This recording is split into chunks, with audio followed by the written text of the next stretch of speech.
দেখো রাজা কত শক্তিশালী দেখাচ্ছে। হ্যাঁ, তিনি আমাদের রক্ষা করবেন। বাহ, গানটা কত সুন্দর। হাসির সিনেমাটা দেখো, তিনি কি করছেন? খুব মজার। गर्मी की एक शांत दोपहर थी। हवा धीरे धीरे बह रही थी और खेतों से मिट्टी की खुशबू आ रही थी। वो 90 के दशक का समय था, जब जिंदगी आसान नहीं थी, लेकिन दिल सच्चा और खुश था। हमारा छोटा सा गांव था, जहां कच्चे घर थे, मिट्टी के आंगन थे और हर तरफ सादगी ही सादगी थी। न कोई शोर था, न कोई भाग दौड़, बस सुकून ही सुकून था। माँ हर दिन सुबह सूरज निकलने से पहले उठ जाती थी और चूल्हे में आग जलाकर रोटियां बनाना शुरू कर देती थी, जिससे धुएं की हल्की खुशबू पूरे घर में फैल जाती थी। फिर माँ हमें धीरे से आवाज देती थी, उठ जा बेटा, स्कूल नहीं जाना क्या? उसकी आवाज में प्यार भी होता था और हल्की सी चिंता भी होती थी। हम नींद में ही आंखें मलते हुए उठते थे। आलस तो होता था, लेकिन माँ की बात टालने की हिम्मत नहीं होती थी, इसलिए हम जल्दी जल्दी तैयार हो जाते थे। हमारे पास महंगे कपड़े नहीं थे, बस 2-3 जोड़ी कपड़े थे जिन्हें हम बार बार पहनते थे, लेकिन उन कपड़ों में भी एक अलग ही सुकून था।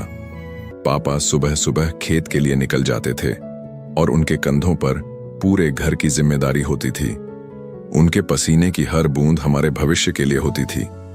हमारे पास स्कूल बैग भी नया नहीं था, एक पुराना सा बस्ता था जिसमें किताबें रखी होती थीं और माँ उसी में एक कपड़े में लपेटकर रोटी और गुड़ रख देती थी।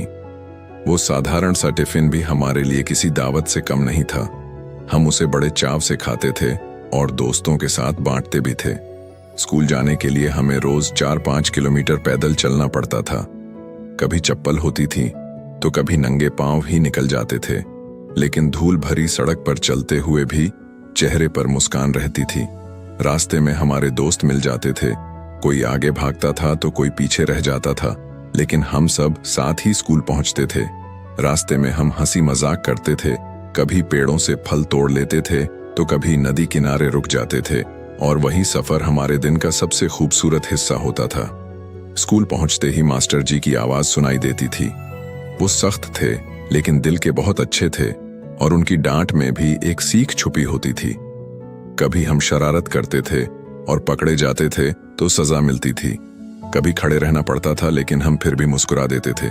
स्कूल खत्म होते ही हम भागते हुए घर की तरफ निकल जाते थे और रास्ते में भी खेलना बंद नहीं होता था, क्योंकि हम हर पल को जीते थे। घर पहुंचते ही माँ दरवाजे पर खड़ी मिलती थी और पूछती थी, कैसा था दिन?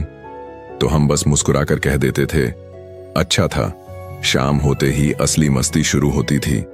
हम बस्ता एक तरफ फेंक देते थे और सीधे खेलने के लिए भाग जाते थे। गांव का मैदान हमारा सबसे बड़ा प्लेग्राउंड था। वहीं हमारी दुनिया बसती थी और वहीं हमारी खुशियां रहती थीं। हम गिल्ली डंडा खेलते थे, कभी कबड्डी खेलते थे, कभी छुपन छुपाई, और हर खेल में जीत से ज्यादा मजा होता था।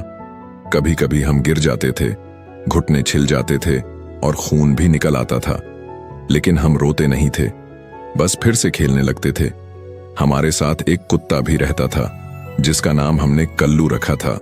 वो हर वक्त हमारे साथ ही रहता था, और जहां हम जाते थे वो भी हमारे पीछे पीछे आता था। वो सिर्फ कुत्ता नहीं था, बल्कि हमारा सच्चा दोस्त था। बारिश के दिन आते थे तो मजा और बढ़ जाता था। हम कागज की नाव बनाते थे और उसे पानी में बहाकर खुश हो जाते थे। हम बारिश में भीगते थे, मिट्टी में खेलते थे और हंसते रहते थे, और वो पल हमारी जिंदगी के सबसे अनमोल पल होते थे।